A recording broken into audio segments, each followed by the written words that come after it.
Hi everybody, my name is Ranjini.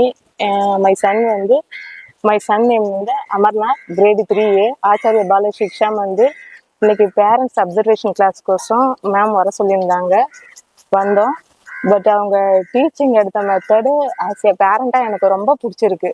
அவங்க அதிகப்படியான நான் இப்படி பசங்க இப்படிலாம் பதில் சொல்லணும்னு நான் எதிர்பார்க்கவும் இல்லை. அவங்க சொன்ன விதமும் பசங்களை கேர் பண்ண விதமும் அவங்க சொல்லி கொடுத்த மெத்தடும் ரொம்ப ரொம்ப எனக்கு நானும் டீச்சர் ஃபீல்ட்ல இருந்தவங்க தான். ஆனால் இப்படிலாம் நாங்கள் சொல்லி கொடுப்போமான்னு தெரியல. அவங்க எந்த விதத்தில் எப்படி பசங்களை கேர் பண்ணணுமோ அந்த விதத்தில் கேர் பண்ணி சொல்கிறாங்க.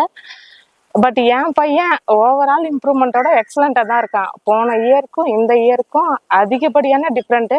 பட் பர்சனலாக தேங்க்ஸ் சொல்கிறேன் தமிழ் மேமுக்கு. அவன் ஃபஸ்ட்டு தமிழ் எடுக்கிறதுக்கு ரொம்பவே கஷ்டப்பட்டான். வேணாம் நான் ஹிந்தியே போகிறேன்னு சொன்னான். இன்னைக்கு நானே நினைக்கிறேன் இவங்க இப்படிலாம் நடத்துவாங்களா, இப்படிலாம் இருப்பாங்களான்னு. பட் அந்த பசங்க கிளாஸ் ரூமில் வந்து அந்த கொஸ்டினுக்கு ஆன்சரேஷன் பண்ணுறதுக்கும் பதில் சொல்றதுக்கும் நீ முன் வரக்குள்ள எனக்கே ரொம்ப ஆச்சரியமா இருக்குது. பசங்க என்ன எல்லாம் கொஸ்டின் கேட்டா எல்லாம் கம்முன்னு தான் உட்காருங்க. ஹோல் கிளாஸ் ஸ்டூடெண்ட்டும் எழுந்து நிக்குதுங்க, நான் பதில் சொல்றேன்னு சொல்லிட்டு. அப்ப பசங்க ஒரு பசங்களை புரிஞ்சுக்கின்னு மேம் அதுக்கு ஏற்ற மாதிரி கிளாஸ் எடுக்கிறாங்க.